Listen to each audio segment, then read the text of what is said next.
Welcome back. If you guys are interested in getting more political analysis and commentary, you can click that subscribe button. In this one, going to be doing kind of a fun top 10 list, starting at number 10, working our way up to number 1 in terms of who we think the Democrats' best chances are of winning a 2020 general election against the Republicans. Not going to go too much in depth on each of these rankings, but giving a little bit of reasoning behind it. Right now, we have 16 names and faces here of potential Democratic primary candidates before we get into the general election. We're going to start off with number 10 here. And our first name is going to be Tim Ryan, the congressman from the state of Ohio. What works in Tim Ryan's favor is he's coming over from a swing state in Ohio, which is always very important. He's a young, fresh face, up-and-coming guy within the Democratic Party. He ran against Nancy Pelosi to try to become a leader of the Democrats in the House of Representatives. Of course, he fell short of that, but still getting a lot of respect, especially from the part of the Democratic base that doesn't want to see Pelosi in leadership anymore and just trying to challenge the status quo a little bit. Doesn't have a ton of name recognition, which works against him. It's oh so important to have that name recognition, especially when you try to have success early on in the primaries, but still, nonetheless, a guy that we're putting at number 10 here on our rankings. Number 9, we're going to be going to Julian Castro. Somewhat similar case over to Tim Ryan, a young up-and-coming guy within the Democratic Party. We don't know his stances on a lot of the issues necessarily. He doesn't have a ton of name recognition, but he's a guy coming from the state of Texas, and Texas is a state that the Democrats are continuing to gain ground little by little in as their demographics continue to switch over to more Hispanic. And also the Democrats, they're continuing to do very well amongst Hispanic voters. A guy like Julian Castro, we're going to rank in there at number 9. Number 8, we're going to move on to another young up-and-coming guy within the Democratic Party, Peter Budajegg, and he's a guy that's currently the mayor over in South Bend, Indiana. He's been able to get crossover appeal with Republicans and independents, a very popular mayor there, and he's also a guy that is shown to have ambitions. Unfortunately for him, still that name recognition issue, which is why we're putting him lower on the list. Also, he's a pretty young guy in general in comparison to a lot of these candidates who have been around the block and have a lot more name recognition, but in the future wouldn't be surprised to see Peter Budajegg being more of a factor within some of these bigger positions within the Democratic Party, maybe moving his way up a little more in the state of Indiana before he's able to run a national race successfully. All right, moving on to number 7, we're going to put Mark Cuban here. Now, I do think that he would have a better chance in terms of ranking him against the 8, 9, and 10 guys just because he has that name recognition. He's almost kind of like the Democratic version in a way of Donald Trump, just being that bombastic billionaire businessman. He's different, though, in separating himself from Donald Trump in the fact that he's not going to flip-flop on the issues and what he says every other sentence that he speaks, a little more coherent. Having Mark Cuban run against Donald Trump in 2020, not necessarily what a lot of people would want to see, especially on the Democrats side of things. I think that's where Mark Cuban would have his biggest troubles, is trying to win a Democratic primary. I just don't think that the Democratic base and their voters would go gaga over a bombastic billionaire the same way that the Republicans showed it in their particular primary. I could be wrong about that, and if he does run, it would be interesting to see if he decided to run on the Democratic ticket or if he decided to run as an independent. I still don't think that he'll necessarily run, but it is out there as a potential possibility, and I do think he could beat Donald Trump, but still nonetheless, just in terms of the Democrats, I think he would have a really hard time winning that primary, and even though he does have the name recognition, we're still going to put him at just 7th here on the list. Now, 4 through 6 on our list, all of these candidates we view as very similar, especially in their chances of not only winning the Democratic primary, but also in their chances of winning a general election. We're going to start off here at number 6 with Kirsten Gillibrand. She's kind of almost like the new version of Hillary Clinton. She's coming over from the state of New York where she's a senator. She's been kind of changing up her positions a little bit, becoming more progressive. And in terms of also the number 4 and 5 that we're going to rank as well here, she's been kind of changing more to a progressive platform because she knows that she has to do that if she's going to have success in a potential primary. At number 5, we're having Kamala Harris.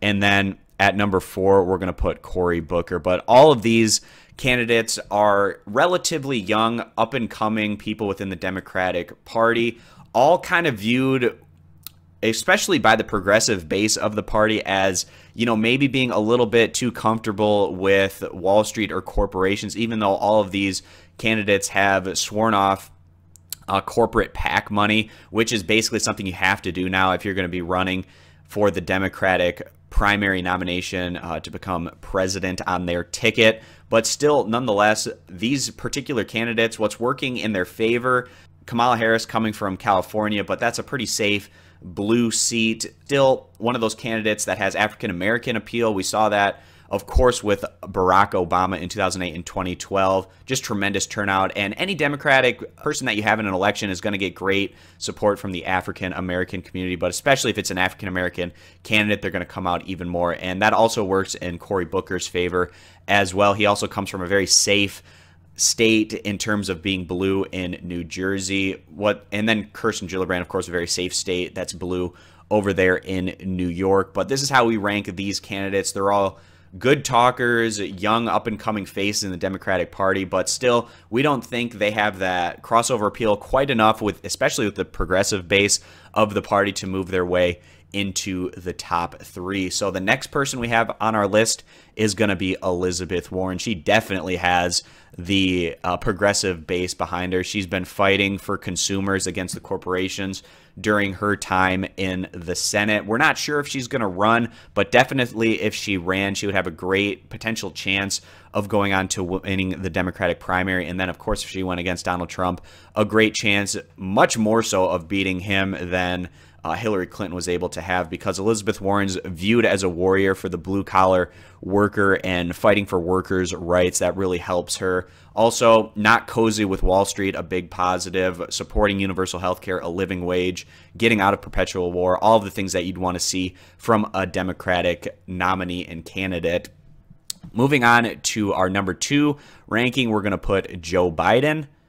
And this is a lot of just name recognition, of course, being the vice president for 8 years under Barack Obama, who really didn't have any controversies during his time as president. It almost seems strange, but any little thing that Obama had, it was like wearing a tan suit, but he was criticized for these trivial things like that. And now today, it seems every day we're getting something out of the Trump administration that would be the biggest situation that Obama would have had during his presidency. It's almost been normalizing these weird things like firing your Secretary of State, or just the constant turnover of people within your administration, and of course the investigation, all these sorts of things. But still, nonetheless, Joe Biden has a special place in the hearts of the African-American voters because of his support of Barack Obama, and also just blue-collar workers coming up in the state of Pennsylvania and Scranton, and then being a senator for a while, but just a guy that has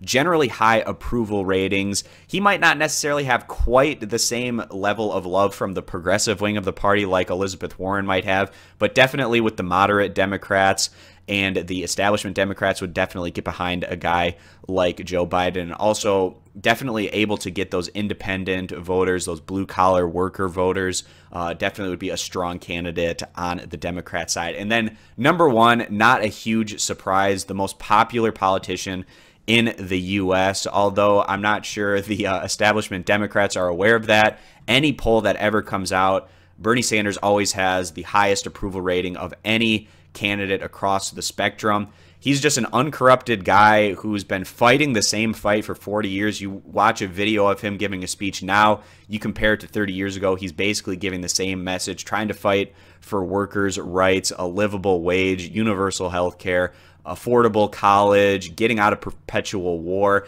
and then just trying to shift the rights more to the worker side of things and taking away some of the rights that just continue to go onto the corporations side of things. And now the big thing for Sanders is he has overwhelming name recognition. He's probably the most recognized name on this list now, even in comparison to like Joe Biden and Elizabeth Warren. He didn't have that at all going into 2016, and he was still able to break records in terms of his small dollar donations. He doesn't take those political super PAC funds. That's also viewed as a big positive. He's not gonna bend the knee to the corporate interests and his donors. His donors are the people, and that's viewed as a very positive thing, especially on the Democrat side of things. So if Bernie Sanders decides to run in the Democratic primary, I can almost guarantee that he would go on to win it, and maybe a tight race with Joe Biden. And if Elizabeth Warren also ran, that might kind of split the progressive vote a little bit.